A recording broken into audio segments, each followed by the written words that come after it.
Olá, uma vez mais aqui estamos com o nosso programa Mediunidade Hoje, através da TV Mundo Maior. Como sempre, o nosso abraço, a nossa gratidão pelo seu prestígio ao nosso programa e a toda a programação da TV Mundo Maior.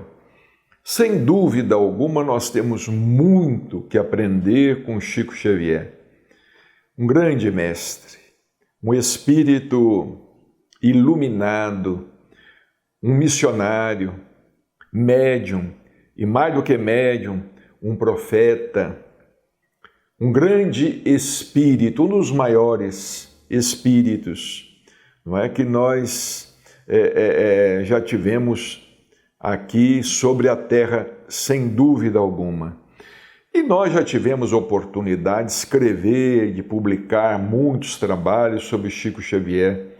São mais de 30 livros documentando a vida de Chico Xavier, como por exemplo este aqui, olha. Chico Xavier, 70 anos de mediunidade.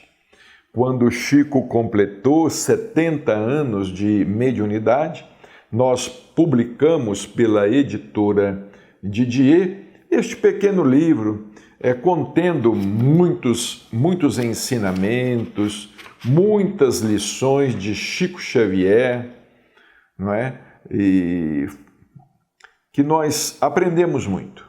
Aprendemos sempre muito com Chico Xavier. Por exemplo, certa vez aqui em Uberaba existiu o jornal mais antigo da cidade, o jornal tradicional, hoje infelizmente está fechado, o jornal Lavoura e Comércio. Nós escrevíamos uma coluna toda semana neste jornal, Lavoura e Comércio. E um dos diretores do jornal, o Dr. Murilo Jardim, já desencarnado, ele nos chamou e pediu que nós realizássemos para o programa Olavo Marcos, do Jornal da Globo, em São Paulo, uma entrevista. E nós realizamos uma entrevista com Chico Xavier e foi publicado, essa entrevista foi publicada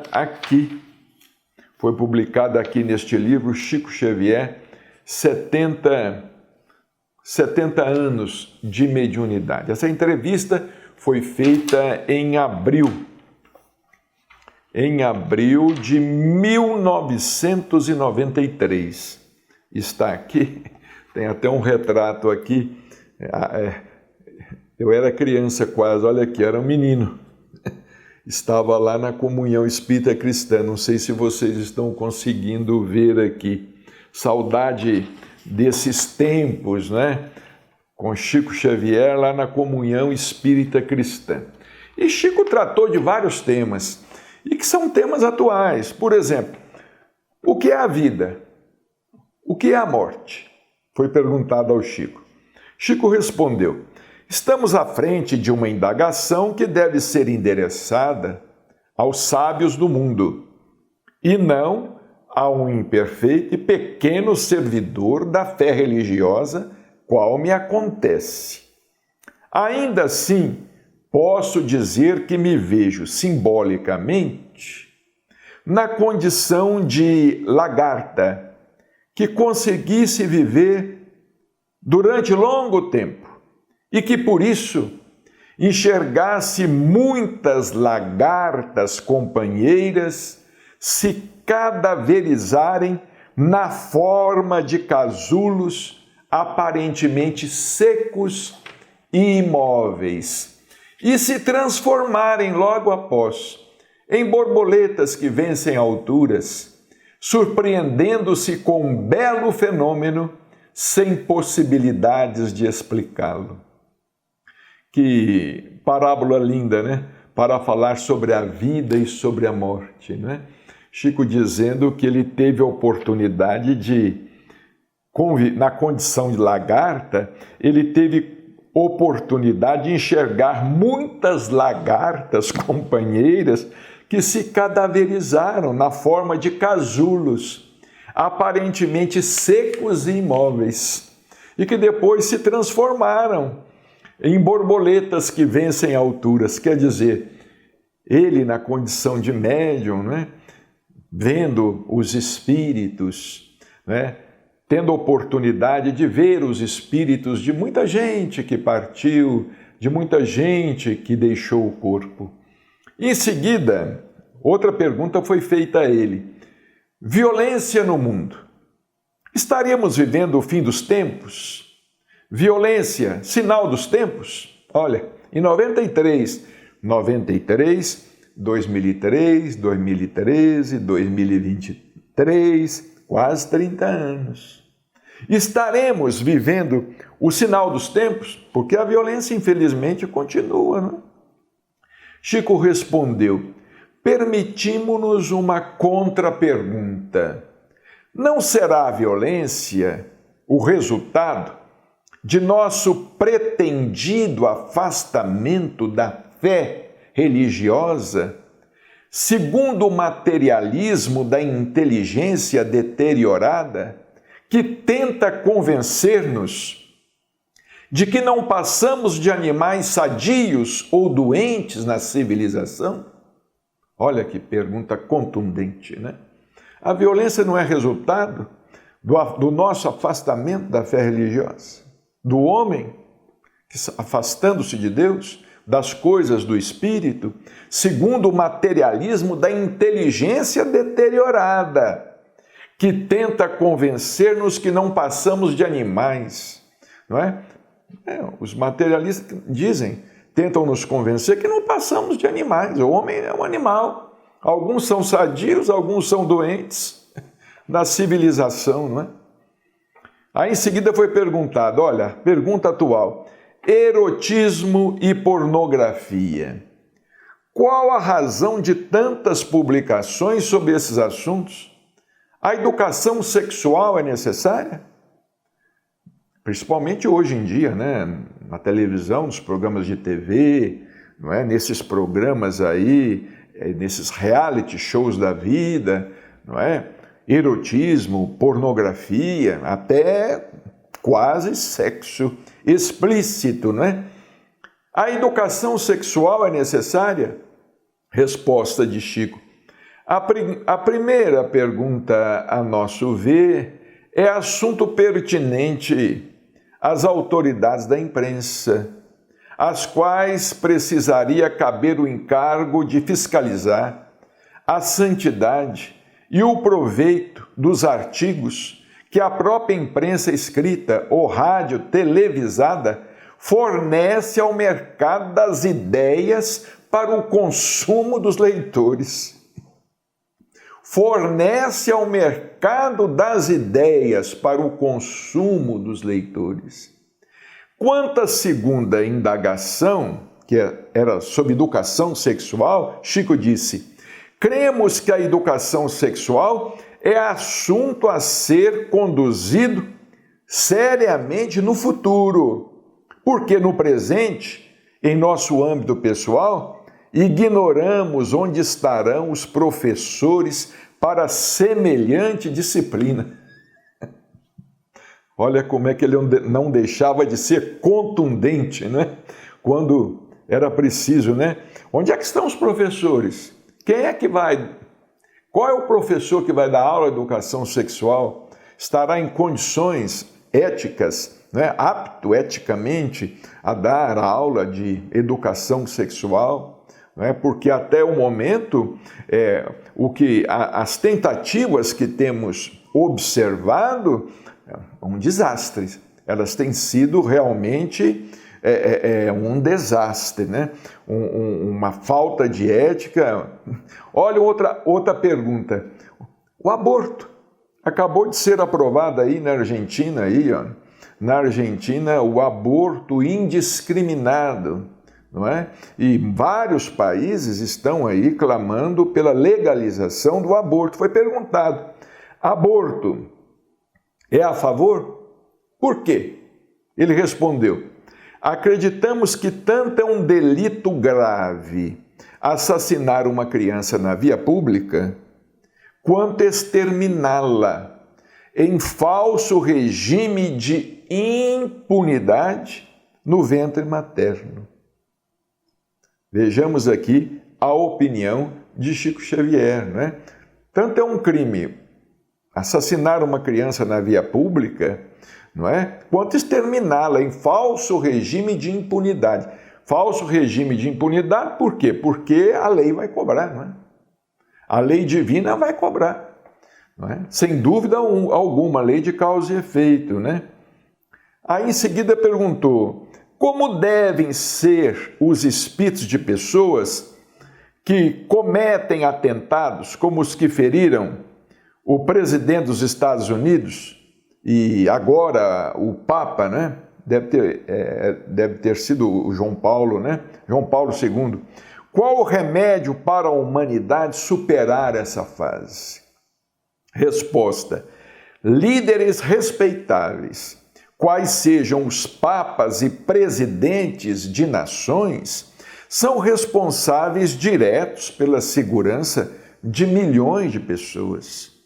Admitimos que a justiça possui recursos para reprimir os abusos cometidos na pessoa de semelhantes autoridades representativas. Chico sempre teve grande respeito pelas autoridades, fosse uma autoridade política, uma autoridade jurídica, uma autoridade religiosa, uma autoridade militar. Ele sempre teve grande respeito pelas autoridades.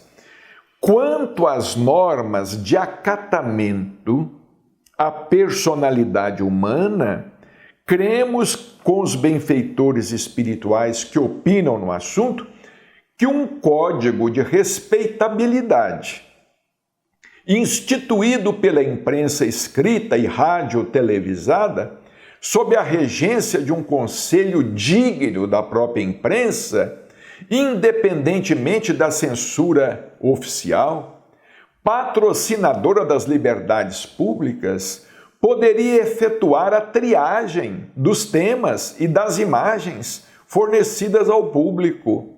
Esse código de dignificação da cultura poderá prestar grande auxílio ao homem na condução do respeito a si mesmo e à sua própria vida. Muita gente, lendo essa resposta, irá dizer que Chico era favorável à censura. Não, ele não era favorável à censura, ele não era favorável a um regime ditatorial. Absolutamente. Ele estava dizendo aqui que nós todos precisamos ser mais responsáveis naquilo que dirigimos, vamos dizer, à infância, à juventude, àqueles que ainda não têm o necessário discernimento, não possuem o necessário discernimento. Nós somos responsáveis. E ele não deixou de dizer isso aqui, olha, a imprensa escrita e rádio-televisada sob a regência de um conselho digno da própria imprensa, independentemente da censura oficial, nada com censura. Patrocinadora das liberdades públicas, poderia efetuar a triagem dos temas e das imagens fornecidas ao público. Nós também, sem dúvida alguma, achamos que assim precisa ser, deveria ser e deve ser. Perguntou-se ainda, numa época de comunicação rápida e fácil, o homem experimenta momentos de frustração, desespero, intranquilidade. Por quê? De fato, né? A comunicação hoje, essa entrevista é de 93, Imaginemos hoje, né, com a internet, com tudo mais, não é? Com os meios de comunicação tão rápidos e cada vez mais rápidos e modernos, uma tecnologia cada vez mais avançada, né? Aí o Chico disse: não acreditamos que criaturas humanas e comunidades humanas consigam ser felizes sem a ideia de Deus e sem respeito aos semelhantes. Quer dizer, pode evoluir o tanto que quiser, mas se não tiver a ideia de Deus e o respeito aos semelhantes, nós estamos caminhando para um abismo. O doutor Inácio costuma empregar uma imagem, né? Que às vezes a humanidade ela se parece muito assim com uma manada de cavalos bravios correndo desenfreadamente na direção do abismo, não sabendo que à frente tem um abismo, não é? E se cai um, e os outros vêm atrás e vão cair também. Eles vão caindo também. Nós precisamos de pensar nisso, né? Precisamos de pensar que adiante existe um abismo à nossa espera, não é? Se nós continuarmos construindo uma civilização assim, uma humanidade assim, não é? Abolindo, sem a ideia de Deus e sem respeito ao próximo, nós estamos caminhando aí para um suicídio coletivo. E esse suicídio coletivo, ele será o quê? Ele será, sem dúvida alguma, a guerra, a destruição, o confronto armado, bombas, armas cada vez mais sofisticadas, não é? Será realmente a destruição. Aí foi perguntado ao Chico: os problemas das grandes cidades, as populações carentes geralmente são massacradas, a elas quase tudo é negado. Isso é um perigo? Olha a resposta. Essa é uma questão para administradores e legisladores, sociólogos e economistas, aos quais compete a orientação da vida pública. O Chico não opinava em certas coisas. Olha, isso não é comigo. Isso aí é uma questão para administradores, legisladores, sociólogos, economistas. Onde é que estão eles? Onde é que eles estão? Os administradores que devem cuidar disso, os legisladores que devem cuidar disso, os sociólogos, os economistas que devem cuidar dessa questão. Onde estão eles? Não é? Apontado para o Prêmio Nobel da Paz, isso foi o Prêmio Nobel da Paz, o Chico foi indicado ao Prêmio Nobel da Paz em 1981, né? Isso aí fazia tempo, mas a pergunta foi feita: apontado para o Prêmio Nobel da Paz, se lhe fosse imposto governar o Brasil, o que deveria ser feito, visando a erradicação da pobreza e da ignorância em que vivem milhões de pessoas, ainda hoje, né? A ignorância e a pobreza, como erradicar isto, não é? O Chico respondeu assim: a indicação para o Nobel da Paz nasceu da bondade de amigos generosos, sem que por mim mesmo me reconheça detendo méritos para qualquer honraria, sem qualquer experiência de ordem política, e respeitando na política uma das mais altas ciências do mundo, por envolver interesses comunitários, não posso imaginar o que me seria possível fazer se me fosse imposto determinado encargo representativo. Creio, no entanto, que a distribuição do trabalho, sem obstáculos de idade ou condição física. Olha, sem obstáculos de idade, né? Por exemplo, nossas leis às vezes não permitem que os adolescentes trabalhem. Não trabalham, não podem trabalhar, não tem escolas adequadas, ficam perambulando pelas ruas e vão ser as presas dos traficantes, vão para a droga, não é? Ou vão para outro vício qualquer, uma viciação qualquer, não é? E o caráter, não vão moldar o caráter, não é? Não vão ter oportunidade, não é, de trabalhar. O Chico disse aqui, olha, sem obstáculos de idade ou condição física. Isso também vale para os idosos, né? Porque nós vivemos no mundo que a pessoa, às vezes, depois dos 50 anos, ela é considerada inapta para determinados trabalhos, né? Já é velha, né? Depois de 50 anos, a pessoa já é velha, né? Aqui no Brasil, alguns países aqui do Ocidente, né?